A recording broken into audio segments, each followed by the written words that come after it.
July ತಿಂಗಳಲ್ಲಿ ಕನ್ಯಾ ರಾಶಿಯವರಿಗೆ ಯಾವ ಗ್ರಹಗಳು ಅನುಕೂಲಕರವಾಗಿವೆ, ಯಾವ ಗ್ರಹಗಳು ಅನುಕೂಲಕರವಾಗಿಲ್ಲ, ಸುಮಾರು 4-5 ಪ್ರಶ್ನೆಗಳಿಗೆ ಉತ್ತರವನ್ನು ನೋಡಿಕೊಳ್ಳುತ್ತೇವೆ. ಮೊದಲನೇದಾಗಿ ನೋಡಿ, ನಿಮ್ಮ ಆರೋಗ್ಯ ಸಮಸ್ಯೆ ಯಾವ ರೀತಿಯಾಗಿರುತ್ತೆ, ಆರೋಗ್ಯದಲ್ಲಿ ಏನಾದರೂ ಹೆಚ್ಚು ಕಡಿಮೆ ಇದೆಯಾ ಅಥವಾ ಅದರ ಪರಿಹಾರವನ್ನು ಯಾವ ರೀತಿಯಾಗಿರಬೇಕು, ಮತ್ತು ನಿಮ್ಮ ಆರ್ಥಿಕ ವಿಷಯ ಅಂತಂದರೆ ಹಣಕಾಸಿನ ವಿಷಯದ ಬಗ್ಗೂ ಕೂಡ ನಾವು ಚಿಂತನೆಯನ್ನು ಮಾಡ್ತೇವೆ. ನಿಮ್ಮ ದಾಂಪತ್ಯ ಜೀವನ, ನಿಮಗೆ ಮದುವೆ ಯೋಗ ಮುಂದುವರಿತಾ ಇದೆಯಾ ಅಥವಾ ನಿಮಗೆ ಯಾವ ಗ್ರಹಗಳು ವಿಶೇಷವಾಗಿ ತೊಂದರೆಯನ್ನು ಕೊಡುತ್ತೆ, ಅದರ ಪರಿಹಾರವನ್ನು ಯಾವ ರೀತಿಯಾಗಿ ಮಾಡಿಕೊಳ್ಬೇಕು. ತಮಗೆಲ್ಲರಿಗೂ ಆತ್ಮೀಯವಾದಂಥ ಸ್ವಾಗತ. ವೀಕ್ಷಕರೇ, ಒಂದು ವೇಳೆ ನೋಡಿ ನಮ್ಮ ದತ್ತ ಚೈತನ್ಯ ಫೌಂಡೇಶನನ್ನು ನೀವು ಸಬ್ಸ್ಕ್ರೈಬ್ ಮಾಡದಿದ್ದರೆ ಖಂಡಿತವಾಗಿಯೂ ಸಬ್ಸ್ಕ್ರೈಬ್ ಮಾಡಿ. ನೋಡಿ, ನಾನು ಈ ನಮ್ಮ ಚಾನಲ್ನಲ್ಲಿ ಅನೇಕ ಒಳ್ಳೊಳ್ಳೆಯ ವಿಷಯವನ್ನು ಈಗಾಗಲೇ ಅಪ್ಲೋಡ್ ಮಾಡಿದ್ದೇನೆ. ಪ್ರತಿ ರಾಶಿಯ ಮಾಸ ಭವಿಷ್ಯವನ್ನು ಕೂಡ ನಾನು ಇದರಲ್ಲಿ ಹೇಳ್ತಾ ಇದ್ದೇನೆ. ಅದೇ ರೀತಿ ವಾಸ್ತುವಿಗೆ ಸಂಬಂಧಪಟ್ಟಂಥ ಅನೇಕ ಪ್ರಶ್ನೆಗಳಿಗೆ ಉತ್ತರವನ್ನು ಕೊಟ್ಟಿದ್ದೇನೆ. ಆಯದ ವಿಷಯ ಇರಬಹುದು ಅಥವಾ ಒಂದೇ ವಿಡಿಯೋದಲ್ಲಿ ಒಂದು ಪರಿಪೂರ್ಣವಾದಂಥ ವಾಸ್ತು ಯಾವ ರೀತಿಯಾಗಿರಬೇಕು ಅಂತ ಅನ್ನೋದನ್ನು ಕೂಡ ನಾನು ತೋರಿಸಿದ್ದೇನೆ. ಇನ್ನು ಕುಂಭ ವಿವಾಹಕ್ಕೆ ಸಂಬಂಧಪಟ್ಟಂಥ ಎಲ್ಲ ಪ್ರಶ್ನೆಗಳಿಗೆ ಉತ್ತರ, ಕುಜ ದೋಷ ಅಂತಂದ್ರೇನು, ಯಾವ ರೀತಿಯಾಗಿ ಕುಜ ದೋಷದ ಪರಿಹಾರವನ್ನು ಮಾಡಿಕೊಳ್ಬೇಕು, ಇದೆಲ್ಲವನ್ನು ಕೂಡ ನಾನು ತಮ್ಮೊಂದಿಗೆ ಹಂಚಿಕೊಂಡಿದ್ದೇನೆ. ಖಂಡಿತವಾಗಿಯೂ ನಮ್ಮ ಬೇರೆ ವಿಡಿಯೋಗಳನ್ನು ನೋಡಿಕೊಳ್ಳಿ, ನಿಮಗೆ ಉಪಯುಕ್ತ ಆಗುತ್ತೆ. ಇವತ್ತಿನ ದಿವಸ ನೋಡಿ, ನಾವು ಈ ಕನ್ಯಾ ರಾಶಿಯವರಿಗೆ ಗ್ರಹಸ್ಥಿತಿ ಯಾವ ರೀತಿಯಾಗಿದೆ ಅಂತ ಅನ್ನೋದನ್ನು ಮೊದಲು ನೋಡ್ಕೊಳ್ತೇವೆ. ಅದಾದ ನಂತರ ಯಾವ ಗ್ರಹಗಳು ಅನುಕೂಲ ಅನಾನುಕೂಲ ಇದೆ, ಅದಕ್ಕೆ ಪರಿಹಾರ ಏನು. ನೋಡಿ, ಇದು ಕನ್ಯಾ ರಾಶಿಯ ಸ್ಥಾನ ಅಂತ ಹೇಳ್ತೇವೆ. ಇಲ್ಲಿ ಯಾವುದೇ ರೀತಿಯ ಗ್ರಹಗಳು ಕನ್ಯಾ ರಾಶಿಯಲ್ಲಿ ಈ ಒಂದು ಮಾಸದಲ್ಲಿ ಮುಂದುವರಿತಾ ಇಲ್ಲ. ಸೊ ಡೈರೆಕ್ಟಾಗಿ ನೋಡಿ, ನಿಮಗೆ ಷಷ್ಠದಲ್ಲಿ ರಾಹು, ಇದು 6ನೇ ಮನೆ ಆಗುತ್ತೆ. ಕುಂಭರಾಶಿಯ ರಾಹು ಸಪ್ತಮದಲ್ಲಿ ಶನಿ ಇದ್ದಾನೆ. ಅದಾದ ನಂತರ 9ನೇ ಸ್ಥಾನದಲ್ಲಿ ಶುಕ್ರ, ದಶಮದಲ್ಲಿ ಗುರು ಮತ್ತು ಏಕಾದಶ ಸ್ಥಾನದಲ್ಲಿ ಲಾಭಸ್ಥಾನ ಅಂತ ಹೇಳ್ತೇವೆ ರವಿ ಇಲ್ಲಿ ಒಂದು ರಾಶಿ ಪ್ರವೇಶವನ್ನು ಮಾಡ್ತಾನೆ ಅಂತ ಹೇಳಿಬಿಟ್ಟು, ಮತ್ತು ದಶಮದಲ್ಲೂ ರವಿ ಇರ್ತಾನೆ, ಏಕಾದಶದಲ್ಲೂ ರವಿ 15ನೇ ತಾರೀಕಿನ ನಂತರ ನಿಮಗೆ ಬರ್ತಾನೆ. ವ್ಯಯಸ್ಥಾನದಲ್ಲಿ ಈ ಕುಜಕೇತು ಮುಂದುವರಿತಾ ಇದ್ದಾರೆ. ಸೊ ಈಗ ನಾವು ಮೊದಲು ರವಿಯನ್ನು ನೋಡಿದಾಗ ನೋಡಿ, ರವಿ ದಶಮ ಮತ್ತು ಏಕಾದಶದಲ್ಲಿ ಮುಂದುವರಿಯೋದರಿಂದ ತುಂಬ ಒಳ್ಳೆಯ ನಿಮಗೆ ಅನುಕೂಲವನ್ನು ರವಿ ಒದಗಿಸ್ತಾನೆ. ಒಂದು ಆರೋಗ್ಯಕ್ಕೆ ಸಂಬಂಧಪಟ್ಟಂಥ ವಿಷಯದಲ್ಲಿರ್ಬೋದು, ಅದರಲ್ಲೂ ವಿಶೇಷವಾಗಿ ನಿಮಗೆ ನಿಮ್ಮ ಉದ್ಯೋಗ ಮತ್ತು ವ್ಯವಸಾಯದಲ್ಲಿ, ನೌಕರಿಯಲ್ಲಿ ನಿಮಗೆ ರವಿ ತುಂಬ ಅನುಕೂಲಕರವಾಗಿ ಇರ್ತಾನೆ. ಅಂತಂದರೆ ಉದ್ಯೋಗದಲ್ಲಿ ನಿಮಗೆ ಪ್ರಮೋಷನ್ ಆಗಬಹುದು, ಯಾಕೆಂದರೆ ಗುರು ಕೂಡ ಚೆನ್ನಾಗಿದ್ದಾನೆ, ಶುಕ್ರ ಕೂಡ ಚೆನ್ನಾಗಿದ್ದಾನೆ. ಸೊ ಉದ್ಯೋಗ ಸ್ಥಾನ, ಲಾಭಸ್ಥಾನ ತುಂಬ ಚೆನ್ನಾಗಿದೆ. ವ್ಯಾಪಾರದಲ್ಲೂ ಕೂಡ ತುಂಬ ಚೆನ್ನಾಗಿದೆ, ಯಾಕೆಂದರೆ ಲಾಭಸ್ಥಾನದಲ್ಲಿ ಬುಧ ಕೂಡ ಮುಂದುವರಿತಾ ಇದ್ದಾನೆ. ನೀವು ಸ್ವಲ್ಪ ಈ ವ್ಯಾಪಾರಕ್ಕೆ ಸಂಬಂಧಪಟ್ಟಂತೆ ಹೊಸ ಹೊಸ ಯೋಜನೆಗಳನ್ನು ಹಾಕ್ಕೊಳ್ತೀರಾ. ಬುಧ ಒಳ್ಳೆ ಬುದ್ಧಿಗೆ ಪ್ರೇರಕನಾಗಿರ್ತಾನೆ. ಸೊ ಅದರಿಂದ ನಿಮಗೆ, ಯಾಕೆಂದರೆ ಆಮೇಲೆ ನಿಮಗೆ ಲಗ್ನಾಧಿಪತಿ ಕೂಡ ಬುಧ ಇರೋದರಿಂದ, ಲಾಭದಲ್ಲಿರೋದರಿಂದ ನಿಮ್ಮ ವಿಚಾರ ಮತ್ತು ಬುದ್ಧಿಮತ್ತೆಯಿಂದ ನೀವು ವ್ಯಾಪಾರ ಅಥವಾ ಉದ್ಯೋಗದಲ್ಲಿ ಸಾಕಷ್ಟು ಲಾಭವನ್ನು ಗಳಿಸ್ತೀರಾ.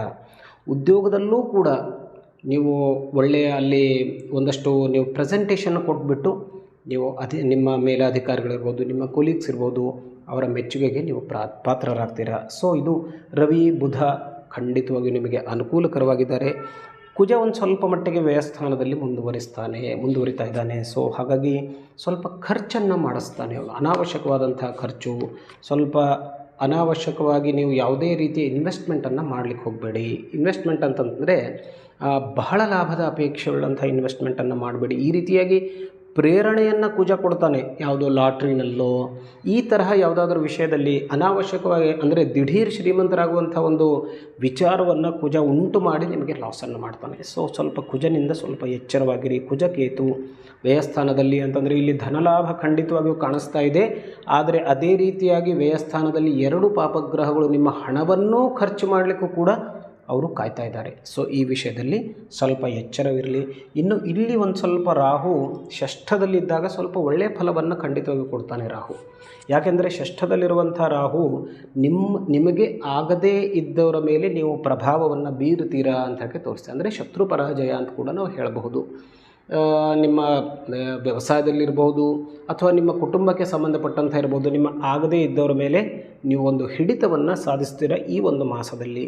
ಆದರೆ ಸಪ್ತಮದಲ್ಲಿರುವಂತಹ ಶನಿ ಸ್ವಲ್ಪ ದಾಂಪತ್ಯ ಜೀವನಕ್ಕೆ ಒಂದಷ್ಟು ಎಚ್ಚರಿಕೆಯನ್ನು ಕೊಡ್ತಾನೆ. ಸೊ ಸ್ವಲ್ಪ ಮಟ್ಟಿಗೆ ಹುಷಾರಾಗಿರಿ. ಅನಾವಶ್ಯಕವಾದಂಥ ಭಿನ್ನಾಭಿಪ್ರಾಯ, ವೈಮನಸ್ಸು ಬರದೇ ಇದ್ದಂತೆ ನೋಡಿಕೊಳ್ಳಿ. ಅದು ಬೆಳೆಯದೇ ಇಡದಂತೆ ನೋಡಿಕೊಳ್ಳಿ. ಆದಷ್ಟು ಸ್ವಲ್ಪ ಹೆಜ್ಜೆಯನ್ನು ಹಿಂದಿಟ್ಕೊಂಡ್ರೆ ನಿಮಗೆ ಖಂಡಿತವಾಗಿಯೂ ಅಲ್ಲಿ ಯಾವುದೇ ರೀತಿಯ ತೊಂದರೆ ಆಗೋದಿಲ್ಲ. ಯಾಕೆಂದರೆ ಇದು ಒಂದು ನಿಮ್ಮ ಇಡೀ ಕುಟುಂಬ ಸ್ಥಾನವನ್ನು ಕಾಪಾಡುವಂಥ ಜಾಗ. ಇಲ್ಲಿ ಏನಾದರೂ ನೀವು ತಪ್ಪು ನಿರ್ಣಯವನ್ನು ತೆಗೆದುಕೊಂಡ್ರೆ ನೋಡಿ, ನೀವು ಎಷ್ಟು ಹಣ ಗಳಿಸಿದ್ರೂ ಅಷ್ಟೇ ನಿಮಗೆ ಮಾನಸಿಕ ಸಮಾಧಾನ ಇಲ್ಲದೇ ಇದ್ದರೆ ಅಥವಾ ನಿಮ್ಮ ಕುಟುಂಬದಲ್ಲಿ ಸಮಾಧಾನ ಇಲ್ಲದೇ ಇದ್ದರೆ ಎಲ್ಲವೂ ವೇಸ್ಟ್ ಆಗುತ್ತೆ. ಸೊ ಹಾಗಾಗಿ ಈ ಒಂದು ವಿಷಯದಲ್ಲಿ ಶನಿ ಮಾಡುವಂಥ ತೊಂದರೆಯನ್ನು ಸ್ವಲ್ಪ ಮಟ್ಟಿಗೆ ನೀವು ಖಂಡಿತವಾಗಿಯೂ ಅದನ್ನು ಪರಿಹಾರ ಮಾಡಿಕೊಳ್ಳಿ, ಒಳ್ಳೆಯದಾಗುತ್ತೆ. ಅದಾದ ನಂತರ ನೋಡಿ, ಶುಕ್ರ ಮತ್ತು ಗುರು ಒಳ್ಳೆಯ ಸ್ಥಾನದಲ್ಲಿ. ಸದ್ಯಕ್ಕೆ ಗುರು ಕನ್ಯಾ ರಾಶಿಯವರಿಗೆ, ಯಾಕೆಂದರೆ ಮುಂದಿನ ವರ್ಷ ಮತ್ತೆ ಏಕಾದಶ ಸ್ಥಾನದಲ್ಲಿ ಬರ್ತಾನೆ. ಗುರು 10ನೇ ಸ್ಥಾನದಲ್ಲಿದ್ದರೂ ಕೂಡ ಒಳ್ಳೆಯ ಫಲಗಳನ್ನು ಖಂಡಿತವಾಗಿಯೂ ಕೊಡ್ತಾನೇ ಇರ್ತಾನೆ. ಶುಕ್ರ ಭಾಗ್ಯಸ್ಥಾನದಲ್ಲಿ ಇದ್ದಾನೆ.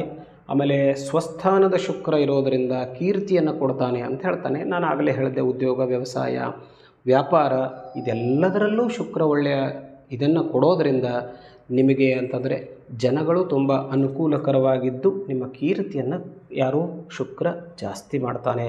ಸೊ ಈ ಒಂದು ಮಾಸದಲ್ಲಿ ಒಂದು ಕುಜನಿಗೆ ಸಂಬಂಧಪಟ್ಟಂಥ ಪರಿಹಾರವನ್ನು ಮಾಡಿಕೊಳ್ಳಿ, ಶನಿಗೆ ಸಂಬಂಧಪಟ್ಟಂಥ ಪರಿಹಾರವನ್ನು ಮಾಡಿಕೊಳ್ಳಿ. ಅಂದರೆ ಅದರ ಮಂತ್ರಾದಿಗಳನ್ನು ಹೇಳ್ಕೊಳ್ಳಿ. ಆ ಕುಜ ಮತ್ತು ಶನಿಗೆ ಸಂಬಂಧಪಟ್ಟಂಥ ಧಾನ್ಯಗಳನ್ನು, ಕುಜನಿಗೆ ಅಂತಂದರೆ ತೊಗರಿಬೇಳೆಯನ್ನು, ಶನಿಗೆ ಸಂಬಂಧಪಟ್ಟಂತೆ ಎಳ್ಳನ್ನು ಯಾವುದಾದ್ರೂ ನವಗ್ರಹ ದೇವಸ್ಥಾನದಲ್ಲಿ ದಾನವನ್ನಾಗಿ ಮಾಡಿಕೊಳ್ಳಿ. ಅದರಿಂದ ಸ್ವಲ್ಪ ಈ 2 ಗ್ರಹದ ಪ್ರಭಾವ ಕಡಿಮೆ ಆಯಿತು ಅಂತಂದರೆ ನಿಮಗೆ ಈ ಒಂದು ಮಾಸ ಕನ್ಯಾ ರಾಶಿಯವರಿಗೆ ತುಂಬ ಚೆನ್ನಾಗಿದೆ. ಮಾನಸಿಕ ಶಾಂತಿ, ಸಮಾಧಾನ, ಉದ್ಯೋಗ ವ್ಯವಸಾಯದಲ್ಲಿ ಪ್ರಗತಿ, ಆಮೇಲೆ ವಿವಾಹ ಯೋಗ ಕೂಡ ಮಧ್ಯಮವಾಗಿದೆ. ಪ್ರಯತ್ನ ಮಾಡಿದ್ರೆ ಖಂಡಿತವಾಗಿಯೂ ಸಾಧ್ಯತೆ ಇದೆ, ಗೊತ್ತಾಯ್ತಾ. ಆಮೇಲೆ ವಾಹನಾದಿ ಖರೀದಿಗಳು ಕೂಡ ಖಂಡಿತವಾಗಿಯೂ ಆಗುತ್ತೆ.